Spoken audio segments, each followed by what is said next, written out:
نحمده ونصلي على رسوله الكريم اما بعد فاعوذ بالله من الشيطان الرجيم بسم الله الرحمن الرحيم كتب عليكم القتال وهو كره لكم وعسى أن تكرهوا شيئا وهو خير لكم وعسى أن تحبوا شيئا وهو شر لكم والله يعلم وأنتم لا تعلمون يسألونك عن الشهر الحرام قتال فيه قل قتال فيه كبير وصد عن سبيل الله وكفر به والمسجد الحرام وإخراج أهله منه أكبر عند الله والفتنة أكبر من القتل ولا يزالون يقاتلونكم حتى يردوكم عن دينكم إن استطاعوا ومن يرتد منكم عن دينه فيمت فهو كافر فأولئك حبطت أعمالهم في الدنيا والآخرة وَأُولَئِكَ أَصْحَابُ النَّارِ هُمْ فِيهَا خَالِدُونَ إِنَّ الَّذِينَ آمَنُوا وَالَّذِينَ هَاجَرُوا وَجَاهَدُوا فِي سَبِيلِ اللَّهِ أُولَئِكَ يَرْجُونَ رَحْمَةَ اللَّهِ وَاللَّهُ غَفُورٌ رَحِيمٌ صدق اللہ العظیم۔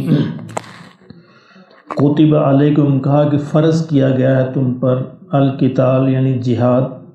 وَهُوَ كُرْهٌ لَكُمْ چاہے وہ تمہیں ناگوار ہی گزرے،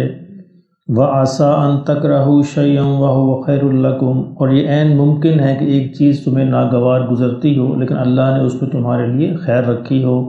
وَعَسَىٰ أَن تُحِبُّوا شَيْئًا وَهُوَ شَرٌّ لَكُمْ اور یہ عین ممکن ہے کہ ایک چیز تمہیں پسند کرتے ہو لیکن اس میں تمہارے لیے برائی ہو، وَاللَّهُ يَعْلَمُ اور اللہ ہی بہتر جانتا ہے، وَأَنتُمْ لَا تَعْلَمُونَ اور تم نہیں جانتے۔ مدینہ منورہ میں جب مسلمان ہجرت کر کے آ گئے تو مکہ مکرمہ میں تھی مسلمانوں پر پابندی تھی، وہ کافروں کے خلاف لڑ نہیں سکتے، آگے سے ریئیکٹ نہیں کر سکتے۔ تو یہاں آ کر پھر مسلمانوں نے مطالبہ شروع کیا کہ یا رسول اللہ صلی اللہ علیہ وسلم اللہ سے پوچھئے ہمیں اب جہاد کی قتال کی اجازت دیجئے۔ تو اللہ رب العزت نے کہا کہ ہاں ٹھیک ہے، اب تم پر ہم نے یہ جہاد اور قتال فرض کر دیا، اب تم قتال کر سکتے ہو۔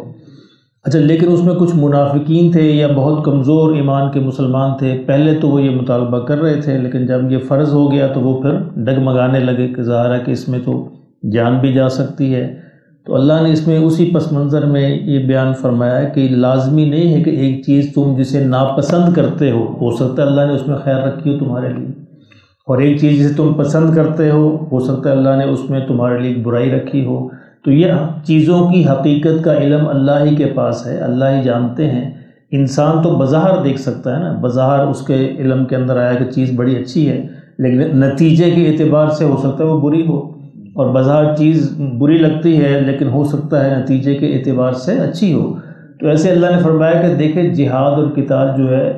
دیکھنے میں تمہیں ناگوار گزرتا ہے لیکن نتیجے کے اعتبار سے اللہ نے تمہارے لیے یہ بہت اچھا رکھا ہے، اس لیے اس میں تم پریشان نہ ہو۔ یسألونک عن الشہر الحرام قتال فیہ فرمایا کہ یہ آپ سے جو حرمت والے مہینے ہیں ان کے اندر لڑنا اور قتال کرنا اس کے بارے میں بھی سوال کرتے ہیں۔ پیچھے بھی اس کا ذکر گزرا، 4 مہینے حرمت والے ہیں، ایک رجب، ذیقعدہ، ذی الحجہ اور محرم۔ ان مہینوں کو عربوں کے اندر بڑی حرمت والے مہینے سمجھا جاتا تھا اور لڑائی اس کے اندر حرام سمجھی جاتی تھی۔ نبی صلی اللہ علیہ وسلم نے ایک قافلہ بھیجا اور ان کو یہ حکم فرمایا کہ وہ مکہ اور طائف کے درمیان ٹھہر کر جاسوسی کریں، قریش کی بتائیں ان کی نقل و حرکت کیا ہے، ان کے پلان کیا ہیں مستقبل کے۔ تو یہ 8-10 بندوں پہ مشتمل یہ قافلہ تھا، یہ جا کے اپنے جو مقام تھا وہاں پہ نخلا اس کا نام ہے، وہاں پہ ٹھہر گئے۔ تو اتفاق سے وہاں پہ قریش کا ایک کاروان گزرا، تجارتی قافلہ تھا۔ اب یہ چونکہ تازہ ابھی 1 سال ہوا تھا ہجرت کیے ہوئے اور پچھلے سارے واقعات جو تھے وہ ذہن کے اندر تازہ تھے قریش کی جو بربریت کے اور ان کی دشمنی کے، تو انہوں نے سوچا چلے اچھا ہے، موقع اچھا ہے، تو انہوں نے اس قافلے پہ حملہ کر دیا، جبکہ نبی صلی اللہ علیہ وسلم نے اس کی اجازت بالکل نہیں دی تھی۔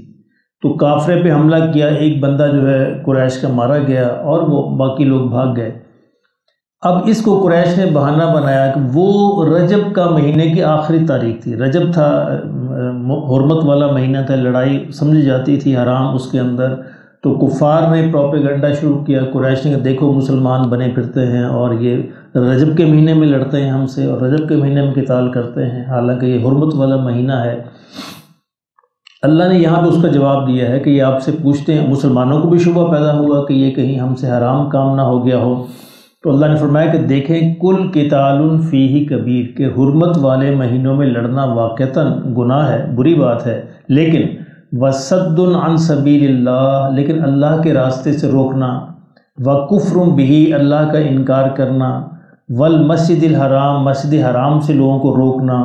واخراج اہلہ منہ، اور مسجد حرام کے قریب سے لوگوں کو ان کے گھروں سے نکال دینا، اکبر عند اللہ، یہ اس سے بھی بڑا گناہ ہے۔ یعنی قریش کو یہ کہا گیا کہ تم باتیں تو بناتے ہو، لیکن تمہارے یہ جو گناہ ہیں کہ لوگوں کو اللہ کے راستے سے روکتے ہو، مسجد حرام سے روکتے ہو، اللہ کا انکار کرتے ہو، لوگوں کو ان کے گھروں سے نکالتے ہو، مسلمانوں کو نکال دیا مکہ سے، فرمایا یہ حرمت والے مہینوں سے لڑنے سے بھی بڑا گناہ ہے۔ تم کہتے ہو مسلمانوں کو تم اس سے بڑے گناہوں کے مرتکب ہو چکے ہو، والفتنۃ منہ اکبر عند اللہ، اس سے بڑا گناہ ہے، اور والفتنۃ اکبر من القتل، اور تمہارا جو فتنہ پھیلایا ہوا ہے یہ قتل سے بھی بڑا سخت گناہ ہے۔ تو قریش کو اللہ نے براہ راست جواب دیا کہ تم جو لوگوں کو دین سے، ایمان سے اور مسجدوں سے اور نیک کاموں سے اور ایمان سے روکتے ہو، یہ ایک فتنہ ہے، اور یہ فتنہ اس قتل سے بڑا گناہ ہے، زیادہ سخت گناہ ہے۔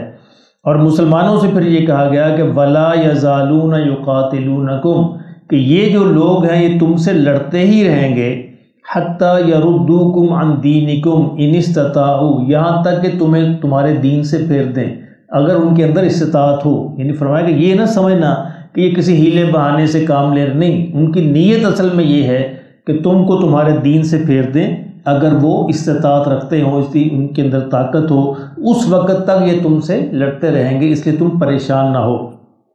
وَمَن يَرْتَدِدْ مِنْكُمْ عَنْ دِينِهِ، اور فرمایا کہ تم میں سے بھی جو کوئی، یہ منافقین کے بارے میں بیان ہو رہا ہے، تم میں سے بھی جو کوئی اپنے دین سے پھر جائے، فَيَمُتْ وَهُوَ كَافِرٌ، اور اس حال میں مر جائے کہ وہ کافر ہو، دین سے پھر گیا ہو، أُولَٰئِكَ حَبِطَتْ أَعْمَالُهُمْ فِي الدُّنْيَا وَالْآخِرَةِ، فرمایا کہ اس کے سارے اعمال غارت چلے جائیں گے، بیکار چلے جائیں گے، دنیا میں اور آخرت میں بھی، وَأُولَٰئِكَ أَصْحَابُ النَّارِ، اور وہ آخرت میں دوزخ والوں میں سے ہوگا، ہم فیہا خالدون، اور اس کے اندر ہمیشہ ہمیشہ رہیں گے۔ اب یہ منافقین اور کفار کا سارا بیان چل رہا ہے کہ ان کے اعتراض کا جواب بھی آ گیا، اور ان کو ان کی اصلیت بھی بتا دی کہ اگر تم کفر کی حالت میں اندر مر گئے اور تم نے اسلام کو سچے دل سے قبول نہ کیا، تو پھر تمہارے اعمال جو دنیا کے اندر بظاہر تم کرتے ہو دکھانے کے لیے، اس کی بھی کوئی حیثیت نہیں ہوگی، اور آخرت میں ہمیشہ ہمیشہ جہنم میں داخل ہو جاؤ گے۔ اس کے بالمقابل ان الذین آمنوا، جو لوگ سچے دل سے ایمان لائیں گے، والذین ہاجروا، اور جو لوگ اللہ کے راستے میں ہجرت کریں گے، وجاہدوا فی سبیل اللہ، اور اللہ کے راستے میں جہاد کریں گے، اولئک یرجون رحمت اللہ، فرمایا یہ وہ لوگ ہیں جو اللہ کی رحمت کے امیدوار ہیں، واللہ غفور الرحیم، اور اللہ ہی بخشنے والا، مہربان اور رحم کرنے والا ہے۔ اس میں بڑا عجیب نکتہ ہے کہ دیکھیں کتنے بڑے بڑے یہ اعمال ہیں، ایمان لانا، ہجرت کرنا، اللہ کے راستے میں جہاد کرنا۔ اب اس کے بدلے میں اللہ نے یہ نہیں کہا کہ ان کا کوئی استحقاق بن گیا ہے، یعنی ان تمام بڑے بڑے اعمال کے بدلے بھی جنت ان کا حق نہیں بنا، ہاں اللہ کی رحمت ان کو مل جائے گی، یعنی وہ اللہ کی رحمت کی امید کر سکتے ہیں ان تمام بڑے بڑے اعمال کے بعد، کیونکہ جنت تمہارے اعمال کا بدلہ نہیں ہے، جنت اللہ کی رحمت کا صلہ ہے، جنت اللہ کی رحمت ہے۔ اعمال جو ہیں ہم کرتے ہیں اللہ کی رحمت کو لینے کے لیے، فرمایا کہ میں تمہیں، اگر تم یہ بڑے بڑے اعمال کرو گے تو پھر تم امید کر سکتے ہو کہ اللہ کی رحمت تمہیں مل جائے گی، جب اللہ کی رحمت مل جائے گی تو جنت مل جائے گی۔